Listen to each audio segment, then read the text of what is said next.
I'm telling you, that was a close one that last was a night. humdinger. So we're going to discuss the elections from yesterday, and we'll give a little inside information, things that maybe you didn't pick up if you watched the regular podcast and everything. I think we want to start with the governor's race first. And what was interesting, when it first started out, the first things to come in were early voting and absentee voting. And wow, Drummond was at 40, he was at 54, and Mazie was at 46. The lead. And boy, I tell you what, and so by the time we got to 49% of the vote, I went in and told my wife we just flipped over to a majority. And it was like 50.1% for Mazie. And I said, if it grows this much more in the second half than it did the first one, we'll beat him pretty bad. Well, it didn't grow that much more. It just went like this. Yeah. He never went backwards as far as but they grew together. The lead. Yes. And it was just amazing. And I'm watching where these returns are coming from. For example, when... Well, before you get into the areas, let's talk about the early voting first. Yeah. That, it's interesting that Drummond came out with a fairly decent lead just right off the bat, which was all that early voting. Mm-hmm. And in the environment today in America, it begs the question, was there some element of cheating going on, all right, through that mechanism? Absolutely not. Yeah, okay. Not in Oklahoma. Okay, why do you say that, Charlie? Well, so early voting, for the most part, is like me when I went in Friday and voted at the county election board. Mm-hmm. Now, you do have some mail-in ballots in that, and if there's any opportunity, not much opportunity to cheat other than this. If you're in nursing homes, they can request ballots for the people in the nursing homes, and you never know for sure how they fill those out.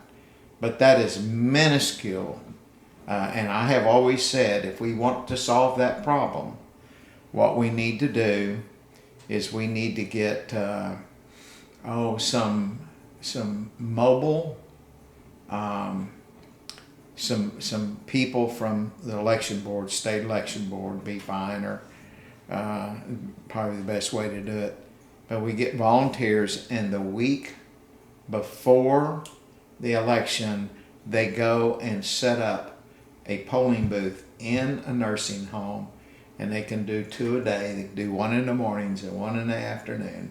Wouldn't be that expensive, and that way you make sure the only people voting in nursing homes are the residents that live there. Yeah, but it's interesting your answer, Charlie, because first you say absolutely not on cheating. Yeah. And then you talk about means we can improve the system Yeah. to prevent cheating. Yeah.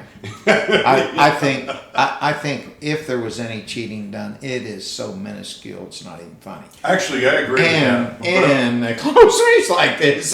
Well, that's kind of my point. Yeah, A close yeah. race like this, Yeah. which is about 2,000 vote difference, you see, that could grow into being a factor. Mm-hmm. And it's something we in Oklahoma need to guard against. Do you have any thoughts on that, Aya? I think that there's probably cheating in every election. So, across the board. Do you think it was a measurable factor here? That's a pretty close vote. Yeah, see, we need, as grassroots activists, which is really a lot of the folks watching this podcast right now, we need to be on our toes with that, and we can't leave that topic alone. In America, we think about cheating in other states like Pennsylvania and Georgia and all, okay? And I don't see people getting arrested and thrown in jail, all right? And it's been a long time yet. Mm-hmm. I know wheels of justice can take time. Mm-hmm. We seem to run on this 2-year cycle. Yeah. So we're caught right now. Just all the more reason why we need to be on our guard in Oklahoma, because it's tough to dig out of. Well, all right. Well, in Oklahoma, of course, we have a paper ballot. We have with scanners. That's all they are. They're just scanners. They're not hooked to the internet or anything like that. And but almost every year we have a race in Oklahoma that is very close, and I'm talking about in a legislative race. Mm-hmm. And so sometimes there's recalls, or call for recall there. Yeah, yeah. I've been involved in one, and I can tell you this, that for every 1,000 votes cast, there's going to be about one mistake. But it could go for one candidate or another. And the reason I say that, when they recount these, and that's done under a legal court situation, and when they do these recounts, they go out, and most of them are somebody that maybe marked a ballot and then tried to change it to a different one, marked it wrong. Sure. And so when they look at that, then these three people, you have your election secretary of that county, and attorneys that represent the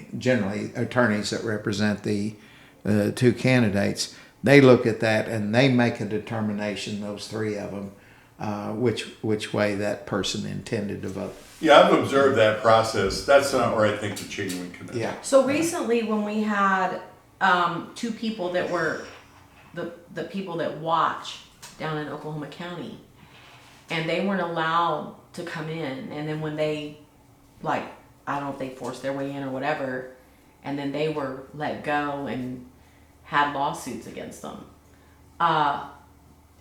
Why would you, if you don't have something to hide, why would you not want people to watch?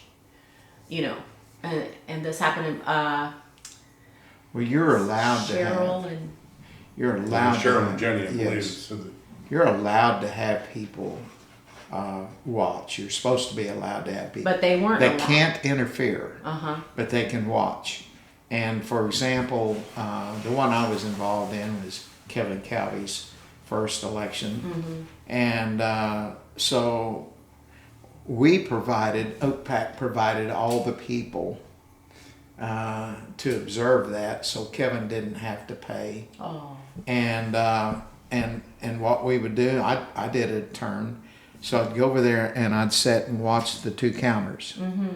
And I remember we had one of our guys doing that, and he was trying to keep records, and I stepped over the boundary and went up to him and I said, "Gary, don't pay attention to that. Watch the counters to make sure they get it right." And then I got back. I could have gotten in trouble, but I didn't.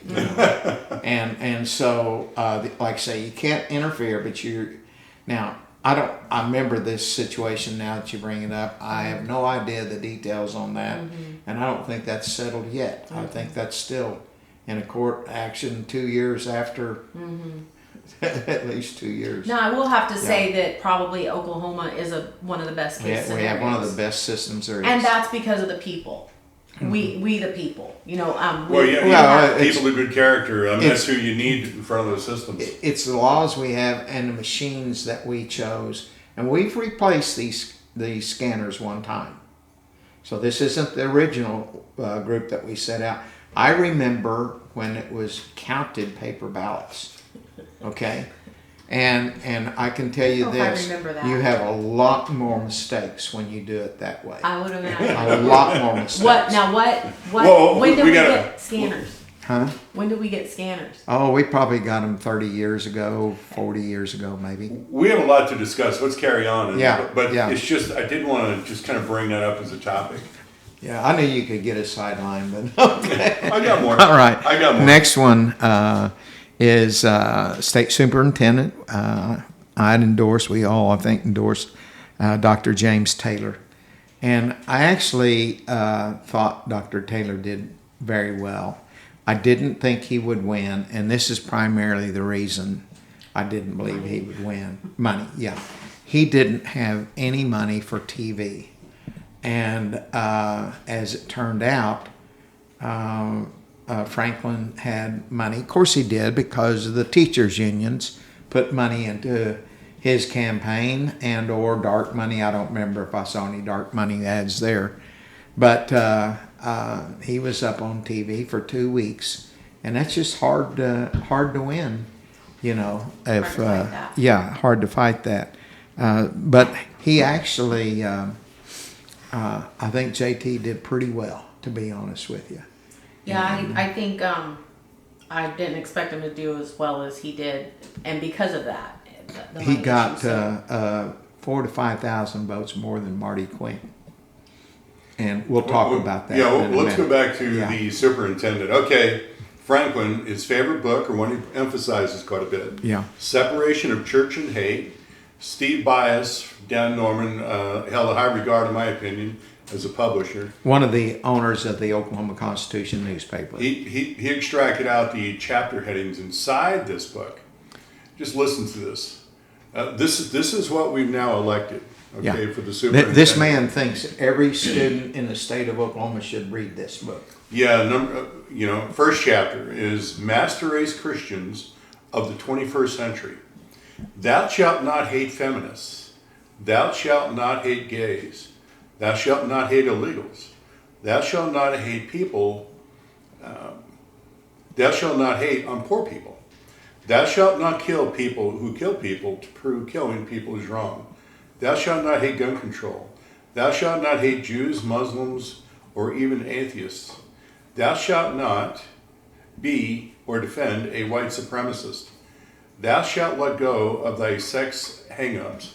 Now, you can see the obvious bias in these titles. They're suggesting something that, But- frankly, I don't find true in a conservative movement. But So he did that's the say in our implication. debate that we shouldn't have the Ten Commandments in the classroom. He's got his own. Well, so when we had month before last, when we had Dr. Taylor and Dr. Franklin in a formal debate, I thought James, and I love James, and even though he's run against Tom Cole, I think 3 times in the past, James is still not super savvy on political strategies, let's put it this way. So when they had an opportunity in closing remarks or to ask each other a question or something, one of the things that James brought up was, why did you recommend people read this book when it's so contrary to the faith you say you have? Well, that's okay, but that's not nearly as effective because people don't know what's in this book. That's right, yeah. What you just read tells them what people was in that book. Yeah. And he should have, that would have been the smarter political strategy to do something like that. And because I don't even know if people knew what his faith was. And I don't know how much substance there is to Franklin's faith. Not much. Dr. Taylor had a big hurdle to overcome because Yes. of all the backing behind Franklin. But I'll Yes. tell you where we stand now, folks. You'll Yeah. notice today I'm not wearing my sports coat and typical blue shirt. Yeah. I'm wearing a paint shirt, Yeah. work clothes. Yeah. And I brought my old grubby work hat because I want to make a point. We the people, okay, and the grassroots, Yeah. we have a lot of work to do. You like Did my somebody hat? shoot that hat? Well, I tried to climb Was on it your roof. on you when they shot it? No, So- trying to check out your roof. And the reality is, we have a lot of work to do. If you're invested into the public schools, now I know I've already said I'm a homeschooler. My kids have never attended a day, but if you're invested in the system, if you have kids in the system, you better own that school board. You've got to get in there and you've got to watch it and everything that happens. Otherwise, this DEI thinking, because it brings funding. It brings funding. All this stuff of the drag queens, the DEI thinking and all, that is going to come back in a wave because it means money. You need to stop this. Obviously, Charlie disagrees. We passed laws in Oklahoma against it. Oh, sure. Yeah, okay. All right, okay.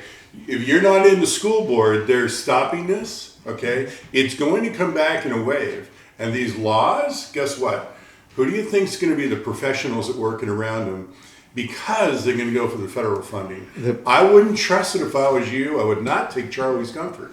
Okay. So the best thing about Maisie being elected last night is Maisie now will select people like Aya Kelly and all to be on the state school board, and That state school board can give the superintendent an awful lot of trouble. Yeah, but you're giving folks too much peace. As grassroots activists, got to get engaged at the school board level. Hey, listen, I'm just saying they can temper the evil that he does. Oh yeah, the path is there. The reality is this. Dr. Franklin represents everything that's been done in our schools for the last 40 to 50 years. Yep. And there will be no positive change going forward. It's just a matter of how much can we temper the bad that he might do. But Yes. there'll be no positive change going forward. How much we can temper the bad, yes. And that, I'm telling you, the only thing I see him doing is boosting homeschooling. I really do. Because Yeah. I think more and more people are going to abandon that system. Well, that and Private schools. Yeah, the private schools and homeschooling, which those are both growing in this state. And by gollies, I'm going to get to the bottom of it. When they talked about Oklahoma's the 49th, are they considering students that come out of homeschooling in private schools? Good question to ask. Yeah, and I don't know. I've asked 2 or 3 people that don't know that, and so I'm going to find that out. And I'll tell you, those kids are thriving. Yeah, they are. That I've ever seen. Yeah. I'm amazed. You can take a homeschool family living in a single wide, and those kids come out thriving. I've lived long enough now to see this. Yep. And they're doing well. It's not. I'm not saying it's 100%. Yeah. But just see tons of it. Well, let's go to the next one here. State Labor Commissioner Kevin West. Are we getting into governor? Or you touch that one? No, we did. We started governor. Started governor. I Amazing. missed that. I want to go back to governor for a moment. Okay, put on my hat. I missed that somehow. Okay, that was a quick flyby. Okay, work hat again. Work hat. All right, let me see, my hat is crooked. There we go. Okay, all right. When it all right, our newly beloved governor. Folks, there is no doubt that Drummond would have been a mistake. So I'm glad he lost. Yes. But on the other hand, that doesn't mean we can't sit in the laurels. The reality is, if you take a look at our future governor, because he really is our future governor now, Maisie's voting record while in the Senate, as far as I'm concerned, it was less than stellar. It was inadequate. You take a look at the legislation he voted for. There's one area I brought out kind of politely when we interviewed him, was the idea of surveillance. And he was weak in that area. You take the idea of the data centers, we ought to call them surveillance centers, because that's what they're really all about. I know people are passionate about that in the grassroots. And if you take a look at his record on this, I think he's just weak on it. We need to work to stay on top of that topic, all right, even with our newly elected governor, to make sure that it's covered. Because I don't see him plugging holes on this for us. So we got to be engaged. We can't just sit in the laurels to the next election. We got to work day to day, every day, put on your paint shirt, get on your work hat, because we have to do this. Even with our newly elected governor now, which he's virtually in. I mean, do you see any competition otherwise? Oh, yeah. Yeah, he's virtually in. We're going to have his competition on our program. You got her? Oh, we are? Yeah. When? Don't have the date yet. Don't have the date yet. We'll see what I wear then. Yeah. Now I talked to Cindy Munson's campaign manager yesterday, and we're going to get her on. So, I'm looking forward to talking to her. yeah. And so, okay. Especially after visiting with Denise Crosswhite Hater. Yeah. That's how I got the phone number. Kidneys, man, kidneys. Okay, let's go to the next one. State Labor Commissioner Kevin West. Kevin actually right? on the statewide races had the widest majority of any of them. Why? And He didn't have the ads and money. well, he didn't. But first off, in the primary, he had a 6-point advantage over John Pfeiffer. And while Pfeiffer was on TV, I thought his ads really sucked. And Why don't you tell us how you really feel, Charlie? it was like, how do you pronounce his name? Well, I don't know how you do it. And finally, our sheriff comes on, and I understand why he endorsed him. But our sheriff comes on, says, all I know is John Pfeiffer will work for the working people of Oklahoma, something to that nature. And but they were poor. And then you see him walking along. He looks arrogant when he walks along, with his hands like this and his head up, kind of. And I had a person tell me, I got to be real careful here. That I can't go there. Come on, you gotta lay it out now. No, I can't. You're not I can't. expressing your full thoughts. All I can say is this person known him for a long time and would not vote for him, just because this person believed he was so arrogant, wouldn't even talk to them.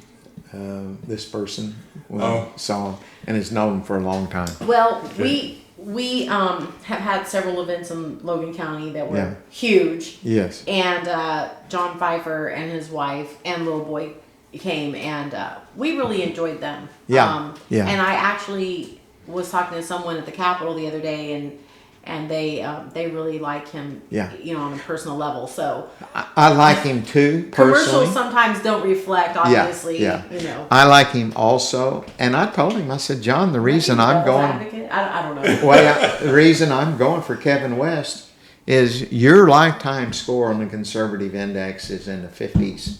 Kevin is much higher than that.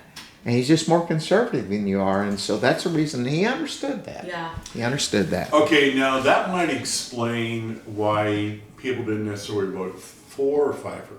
Mm-hmm. But I'm still curious, that's such a large gap. Right. Why people would vote for West? What brought him out? West really worked hard. That was another advantage. John didn't work that hard. Okay, in what way did he work hard? Oh, West had been all over the state. He was everywhere, all over the state. I mean, how many times did he come to Logan County? Every small group, any kind of a gathering of Republicans. Mm-hmm. I even set him up to go to an event in Osage County in Barnsdall, and they had an impersonator of President Trump come. Mm-hmm. And so I got him set up to go there, and I said, you be sure and tell the people when you're there that how much you, what fantastic citizens they are for getting Donald Trump to come to here. And I've come here tonight to seek his endorsement for my campaign. I will tell you. He had not been to the Osage County Republican Party before that meeting. That was about a month ago. So he just traveled around everywhere. He traveled every everywhere. single event he Everywhere. I will tell you this, he worked though, really hard. In the circles, which we have our circles we're running, right? I was told by many people they're very concerned about this race, and so I was surprised to see the gap. Yeah. In that, and that Kevin West actually pulled that. At one point, someone told me he was 50,000 votes ahead. Yeah. And what did we end up on that one?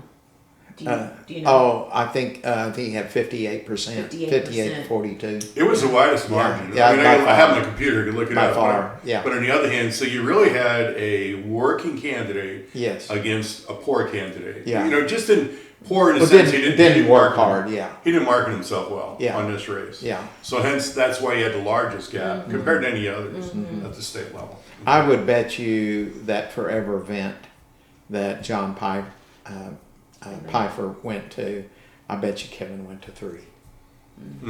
Okay. Well. So anyway. Oh, it's actually encouraging to see the hard labor will work. Yeah. It will still trump money. And again, going back to us as activists, I didn't expect this. Yeah. Hard work. Yeah. Don't wait till the next election. It's hard work today in order to keep these folks straight. So it's just, see me in his hat. It's a big deal. So next one is State Insurance Commissioner Marty Quinn. And Marty actually lost with he had the smallest number of votes of anyone on R4 here that we picked as our percentage anyway. But actually, in a sense, Marty did pretty well. And in the primary, Marty was almost 10 points behind. And that's a huge hill to come to overcome? Yeah. Now Marty had TV, so obviously his opponent did. His opponent had a lot more money. Marty had TV, and there was dark money also going after his opponent. But the truth is, Marty made up half of that 10%. So he did fairly well in that one sense. He came from 10 points down after the primary to 5 points down, and but that's a big hurdle to overcome. That's a big hurdle to overcome. But just speaking about that, I've noticed the idea of the underdog in the primary actually coming out ahead and winning. There were several of them at the state house level, the state senate, the state house, who actually did exactly that. I was watching those numbers. Okay, all right, okay. Oh my goodness. Trial lawyer money went to Bob Sullivan, right? Yes, sir. Okay, yes, what sir. that means is that we're not likely to see changes in tort laws that are significant. Nope. Oh, my hair is a mess. Where am I at? We're not likely to see changes in tort law in the area of insurance. So when you get some hail on your roof and things like that and damages like that, folks, tell your neighbors, put on the hat, buy some shingles. Oh, I meant to bring a shingle and some roofing nails. Yeah. Because, this guy doesn't get it here. Put metal on your roof, not shingles on your roof. You know what I mean? The reality is, all of a sudden now, elections have consequences. Yes. So here we are. Yeah. Here's my roofing hat. Yeah. And my nail gun kind of missed sometimes. Yeah. but you get the idea. Yeah. We have work to do in that regard. Elections have consequences. So again, we need to stay with it, inform our neighbors, keep them up to speed on these things. And congratulations to the trial lawyers. Yeah. They won. I was talking to Bob Sullivan. I appreciate that. And I spoke to Bob Sullivan when he came out to Logan County GOP Club, and asked him about his campaign consultant. We had a little discussion on it briefly, and it's just he chose the consultant that would get him the best results, that would help him to win. All right, who was most effective, and that you got to give credit to Camp.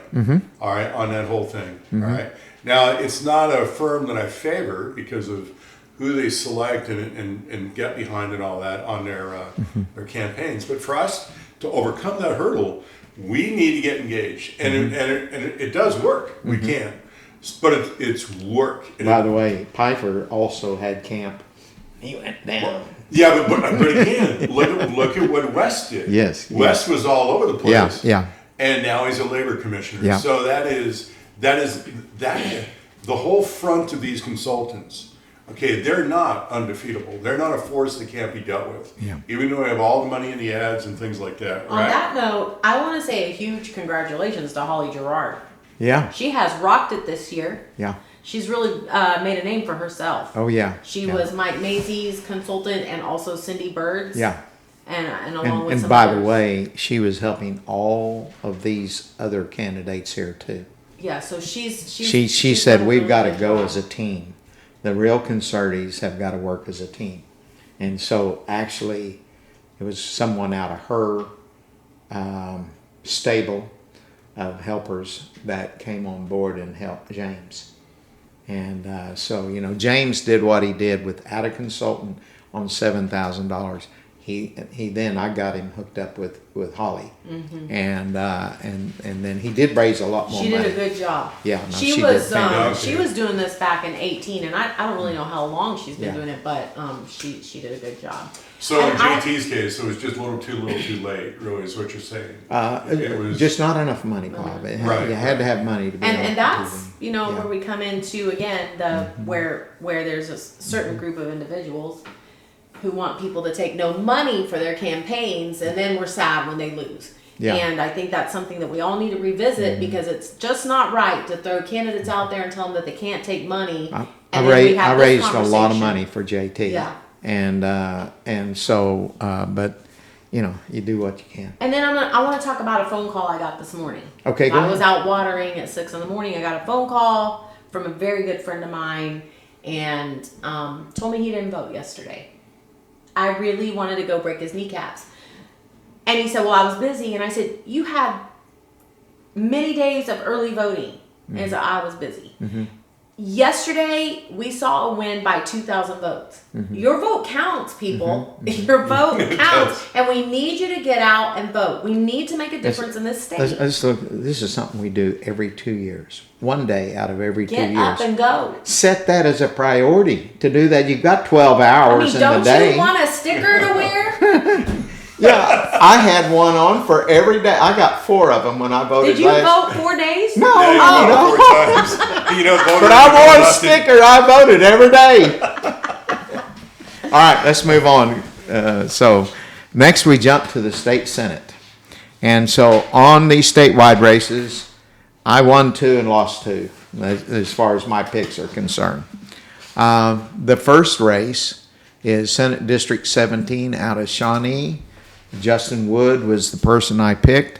This Justin replaces Shane Jett, and he won that pretty. He handily. tries to replace Shane Jett. Well, well, Shane Jett is amazing. yes, there's no doubt, and it's what's interesting. Justin served in the legislature.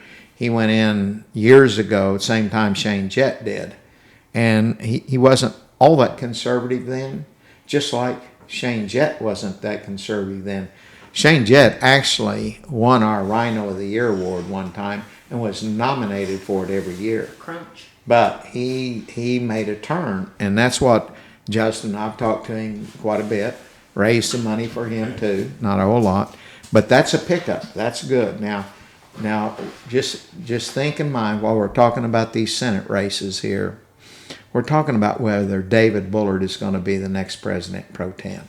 So this is a pickup. The next one is Senate District 18 in Yukon, and that's Jack Stewart. And Jack, unfortunately, lost. I thought Jack might win He was that. this close. He was this close. He was close, but it always goes back to this, people. You need to understand this. 85% of the time, if an incumbent does not win in the primary, they do not win in the primary runoff. That happened to me in my election. And Charlie, and to support that, I can only think of one person who was an incumbent who won the runoff, and that is Smith in the House. Mm-hmm. Now, was there anybody else you can think about off the top of your head? no. Yeah, because I was actually tracking. It does happen, but it's not, and here's the reason for this. In that primary race, everyone that voted, they had a chance to vote for the incumbent. If they chose to vote for someone else, that kind of indicates they didn't want the incumbent to continue. Yeah, it's a on. protest vote. Yeah. And so then you get to the runoff, and they still don't want to vote for the incumbent, so they vote for someone else. But anyway, so I hate it. And to be honest with you, Jack's not that conservative, but he was a reliable vote for David Bullard. Jack's lifetime average is around a 60 in the conservative index. If you want to know the truth, just listen to ABC's of Politics and Culture. Well, I love Jack, and let's see who was the replacement. Herring. Yeah. And who is it? So I don't know, but Herring one. I got it right. okay. So now here is the possibility. There is a possibility, and I don't know. I didn't have time to call David Bullard this morning, but because there were 2 in that race, we don't know who Lonnie Paxton was behind, and so there is a possibility that David Bullard could persuade him to support him. We don't know that yet. I just didn't have time. Next one, Senate District 24. I had chosen John Painter. He's a doctor, and he won this race pretty handily. There were 2 candidates. Both of them were committed to David Bullard.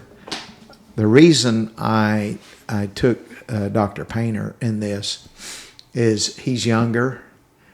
He was knocking doors very hard, and his opponent is a Mormon, and I have some problems with Mormonism. I also have voted for Mormons. But he's a Mormon. He was much older. He's very wealthy, and he paid people to knock doors for him. He didn't go out and knock the doors himself. Didn't work though, right? It didn't work, and I was concerned if the other candidate won because of his age and his wealth. I was concerned if he would try to take an independent position and try to run things. And so I'm very happy with Dr. Painter's victory here. Okay, the next one is Senate District 26. I picked Rick Koch, and his opponent was Weingart. And Weingart is not a pro-life Republican. I don't know. Rick's from Weatherford. And I don't know, and Rick didn't guarantee he would support David, but I thought it was a 90% chance that he would support David Bullard. And you're saying 90% chance Weingart would support David? No. Koch, had he have won. Yeah, but he didn't. What about, where do you think Weingart's going to go? No way will she do that. Okay, yeah. All right. Yeah, that's replacing Darcy Yuck, just so everybody knows. Yes. I guess he turned out. No, I don't think so. Is it? Is it? I didn't think so. I think Darcy's still in there. I could be wrong on that. So, okay. Well, he was elected in 2014, so. Okay, maybe so. Yeah, he's there. Well, you couldn't be worse than he was. All right. Let's go to the next one here. Senate District 32. I was so disappointed in this one. I had picked Dr. Jean Hauschier, and I picked her because she said the reason that she ran was she didn't think that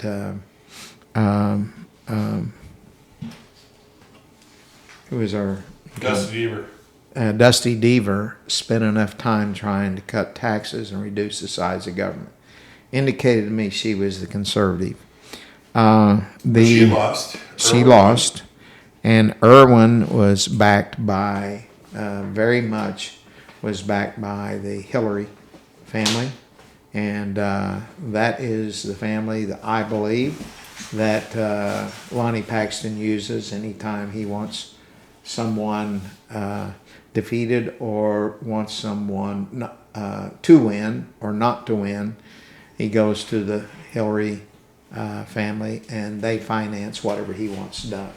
That's my belief, anyway, and or opinion, you can say. Well, that's kind of interesting because I can see the Senator Paxton wanting to remove Dusty Deavers. Mm-hmm. Yeah. Do you think you think the Hillary campaign was involved in the next one on your list, Dana Prieto? I imagine he was, and of course, let's go to the next one. That's State Senator Dana Prieto. Senate District. It's Senate District 34. Now, this is interesting because he had 3 opponents. And I'm sure Paxton was behind at least one of them. But I don't know if that's the one that won. And so this is another one I need to talk to David about if he thinks there's any chance of this particular person that beat Senator Prieto last night. Any chance he can possibly talk him in? Time to put him on work Yes, so. This is for the Ethics Commission. All right. You see, I tried to get on last night to the Guardian, the Ethics Commission website, where you find campaign finance reform or campaign finance, and couldn't get on. And again this morning, I couldn't get on because I wanted to find the consultants for all these winners, so be a part of this discussion. And the site was down. I mean, can you imagine that, a government website being down? Do you know what happened to me in the private market working at a website for some business of any kind of size is down for better than a day? And in a very critical season, it's like Walmart's website being down 3 days before Christmas. That's not going to happen, all right? It's just not going to happen. Hey, Mr. or Mrs. Ethics Commission, please take care of that website. it is a serious disappointment. Yeah. It makes Oklahoma look like a bunch of rednecks. There's 2 million people in Oklahoma that want to go on that website and find that information. I doubt there were that many last night going to that website, and yet it was down, right? We just sent Bob as our representative. How many junkies are there who would really look into that? I think I'll spend my Tuesday night looking at No, it is, that was frustrating. It still is. So I won 2 last night and lost 1, 2, 3, 4, and it's. I think it makes it. Of course, was an open Senate seat that was decided in the primary. That candidate is out of Elk City, and that candidate is very much dedicated to David Bullard. So, like I said, it's a close deal. Is that Richard Vernon? Yes. Yeah, okay, I was going to ask about that. So, all right, let's jump to the House now. We'll see where that whole thing goes and who the pro tem is. Yeah. So we're going to jump to the House here, okay. And I can tell you that in the primary election, every election has good and bad in it, and so from my perspective, the primary election was 52% bad and 48% good. Well, last night I won every House seat that I picked. And so let's go to the first one. And this was House District 1. It was the LaFleur, McCurtain counties. And so the person that was in that before, I think he served maybe 3 terms. And yeah, and I don't think he chose to run for re-election. And so I had chosen Chris White in the primary, and Chris is the one that won. The next one was House District 9, and I had chosen Scotty Stokes in the primary. Scotty came in first in the primary. It was a very close election. I think Stokes was maybe two points ahead of the person that came in second, and this one was very close again here too. So Stokes won. Yeah. So next one here. House District 18, David Smith. That's the same. He was an incumbent with a 70 lifetime score, and I just have a policy. If an incumbent has a 70 or above, I never endorse someone that's running against that person unless I know that person very well and know that person would be far better. And so David Smith is, and you brought him up. This is an incumbent that actually won. Yeah. Okay. But it was close. Yeah. It was, it's the incumbent doesn't always win. I wouldn't take for granted that they can keep their seat forever. Yeah. Which again, you've got an incumbent who looks like they're entrenched because they hold that. Yeah. And we as a grassroots look at it and think, no, this person can be replaced. Mm-hmm. This can be done. This can be done. Be encouraged by these results. Yep. So next one is House District 19. This is J.J. Humphrey's old House seat. And Michael Brittingham was heavily endorsed by OK2A and Moho. Brittingham, B. I got it. Okay. And he won this pretty well. And I almost to share my computer. Yeah, that's okay. I know you're not into this technology stuff. Yeah. So, all right. Next one, House District 34, Logan County. This is one that we were very involved in here. And Madison Boley won with 58% of the vote last night. We had both Madison and his opponent on our Danielle on our podcast here, and I I watched the one that Madison had done because I was out of town on one of my trips, and so I watched that, and I saw he had a lot broader perspective in the things that he was interested in, and even though his wife is a school teacher, I was very concerned with Danielle. Is that 34 or 38? It's 38. Yeah, And I was very concerned. She had spent so much money, and she was such an advocate of the schools, particularly in Enid and things like that. That She also got a B on the OK2A survey. Okay. So- Okay. Okay, work hacker zone again. Yeah. When it comes to Madison Bole, again, he's another one of these gentlemen. I spent some time with him as well. Yeah. We have him here in the podcast, in fact. Understand, he was supported by Camp. Yeah. So you have all these crony capitalists with the corporate welfare crowd. They came out and backed him. Now, When you say supported, you mean he had Camp as a consulting firm? yeah, as a Yeah, consulting yeah, firm, right? yeah. You know, a whole bit. With that, but what it does mean is they are already grooming him, all right, for the idea of this. I mean, he's in the office, basically, right? So the other side is already beginning to groom him, no doubt about it, which means we as the grassroots need to be very engaged and active. And I'm thinking of the counties north of Logan County, as well as Logan County, because we need to work with them. We need to stay in touch with them. We can't let this go for 2 years, all right?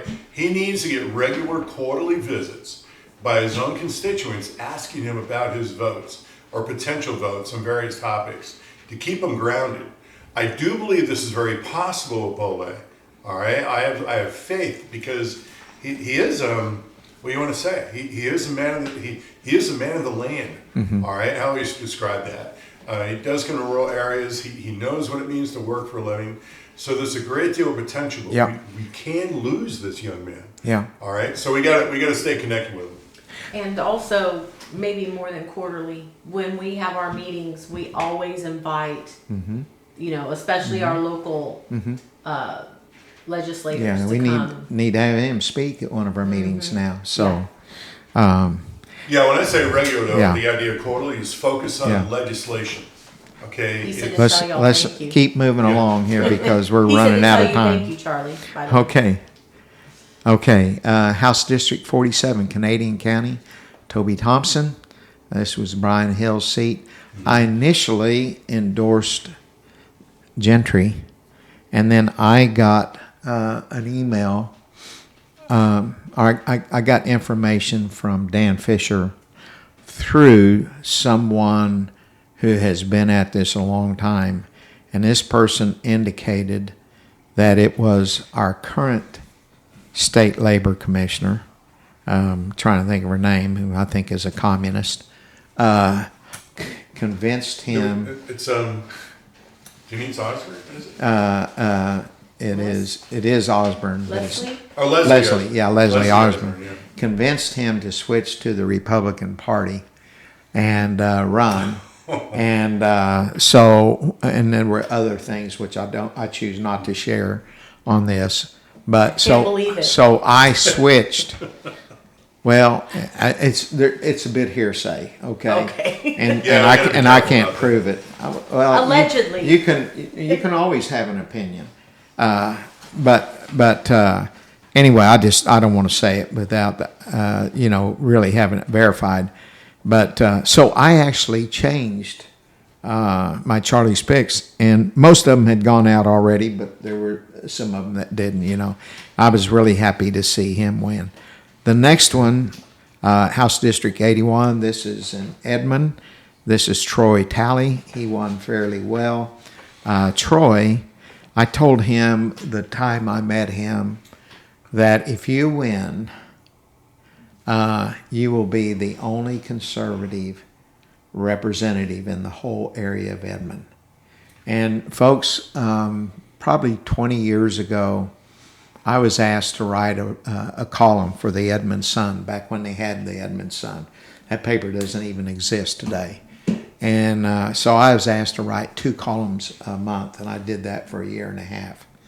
And I can tell you, Edmond was a the representatives in Edmond were very conservative at that time, but Edmond has become a dwelling for rhinos. And anyway, I'm very convinced that he will be conservative, and I'm so happy to see him win this race. And then District 91, I said your choice. He didn't fill out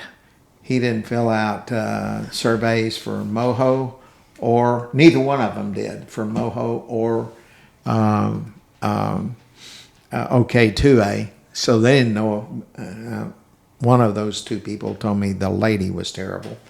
But okay, who's Sita? Sita, is that your lady? Or? So this is no. The guy. It was the guy that won last night. Yeah, okay. Sita. But this is the seat that Chris Kennedy held, and it's so sad. Before Chris Kennedy was Mike Reynolds, and Mike Reynolds was one of the more conservative people in the state of Oklahoma. So it went from a really conservative to one of the most evil people to ever hold, Republicans to ever hold a seat in the state of Oklahoma, to whoever this is. And it's really sad to see that progression there. So that's how that came out. Let's jump to the two state questions. I said on state question 844 to vote yes. I overwhelmingly voted no. Now, what was that about? Not everybody remembers. I'll say, so this is 844 is, let me read my block on this. That's the best way to explain it here. Okay. This one is a little hard to understand, which is why so many people have asked what I thought. Currently, our state constitution guarantees that the state will reimburse schools, career tech centers, junior colleges, cities, towns, county government, health departments, emergency medical service districts, and libraries for revenues lost when manufacturing businesses build in a location and are exempted from paying property taxes for a 5-year period of time. In 2024, the total amount for reimbursements was $93 million. If 844 passes, businesses would still be guaranteed to receive their 5-year exemption. However, these various government institutions would no longer be guaranteed to receive the full amount of reimbursements. This is very important. Should the next time we have a revenue shortfall, legislators will have options to cut other expenditures, options to cut here, other expenditures, or raise taxes. So it gives the legislature 3 options rather than 2 in a downturn. And so right now, as it is now, they only have 2. They cut services that already they're supposed to fund, or they raise taxes. And that's the only 2 options. They no longer have this third one. Yeah, because this measure failed. Right? Yeah, this measure failed. Okay. And I thought it would, because it's very difficult to understand. And when on a state question, when people can't understand it, they're likely gonna vote no. Well, there's another element to this, Charlie, too. You read that state question. What does come glaring out and pop out is the whole idea of why is this company getting a 5-year tax break? Because that is the state picking winners and losers. Remember, this is the premise of this. You have a company getting a tax break on property taxes, so now how do you fund the community? Well, why should the company get tax breaks to begin with? And that's a valid question to ask. I know Charlie and I disagree. Yeah. We often do. Now, that's not necessarily the state doing that. It may be, but regardless, the 5-year exemption, tax exemption, is something that has more to do with the counties, and then the state reimburse it. Still, it's the government, whatever level of government it is, picking winners and losers. No. So, you're going to have taxes. No. They should be equally distributed. It's only fair. So here's the deal. As much as I hate it, every state does some type of incentives for economic growth and economic development. And when we had Maisie on, we talked about this a little bit. And I said this: rather than giving upfront subsidies and rear end kickbacks, can we do something like reducing taxes, giving tax breaks, or reducing regulations? So this is a tax break, and it is a minimal method of giving being incentive. If we don't do something, we're not going to have growth in Oklahoma. It's just that simple. Well, how about we just reduce taxes for all the businesses in? Guess what? We're competitive in every sector, and everybody's paying the same amount. So you see, we can still win on this. Yes. We don't have to have like Inola with the smelter and the whole bit. Yeah. Huge tax break. Well, guess who's paying for that? Okay, the rest of us are. It's not right. In the end, we all intuitively know it's not. And right. I So so I'm glad hope we this get that failed. thing built, and otherwise China wins. And but anyway. Do I need to come sit between you guys? Apparently, I'm about to take him out. You see, Charlie. Picking an 80-year-old man. You can hold your own. That's called elder abuse. By the way, I'm dressed in my gym clothes again today. I go to the gym 3 days a week. So See what I deal with? I try. We're closed. Well, You okay. see, Did we Charlie's such a liberal, isn't he? He isn't. do we have another state question? We did. No, we did. that was okay. The other one, I thought we had discussed it. So 843 passed very strongly here, and that was a no-brainer. It basically I know some people were against it and had their reasons for it. The one but you just talked about was that was 844. This is Okay, 846. It passed pretty strongly, and Explain. basically, excuse me, what it did. Right now, state law says that you must have a voter ID when you go to vote. All this did is embed that in the Constitution. It's not likely the Democrats will ever gain control again in the state of Oklahoma. But if they did, they could remove that law, which was case law. Now it will be very difficult to change the Constitution to make that change. So that was behind it. Now, one person, a friend of mine, that voted no on this is because the law didn't say that you got to have a photo ID. Right now, you can either show your voter ID card Registration. or a photo ID. You don't have to show both. And he wanted it to require the showing of a photo. So that's why he voted against it. And I won't even disagree with that, but that wasn't what the question was. Well, yeah, and that's the question- point. When you get to a point, you have to, you can talk about the way I'd rather had it, but the way I'd rather had it isn't what's on the ballot. This is what's on the ballot. All the same, what that measure does say, if you just take the ballot, the question is worded, is the legislature still establishes laws about what the ID is to be, that's required, the elements of it, right? So it kind of doesn't Probably change does. things. Yeah, all right? probably does. Yeah. I just see, on that one, I ask, what's the point? When you get right down to it. Yeah. I mean, I don't see it helping or hurting, because if you get people in who don't want to have voter ID and they just want to trash Oklahoma, they still can, even though that's there. Yeah. Okay. Well, that's it, folks. And Any other thoughts? Because you haven't spoken in a while. Oh, I've been chiming in. You've been piping in, yeah. I've been busy beating up on my liberal friend Charlie. all right. Well, folks, thank you so much, and we'll see you next week. God bless y'all. Bye bye.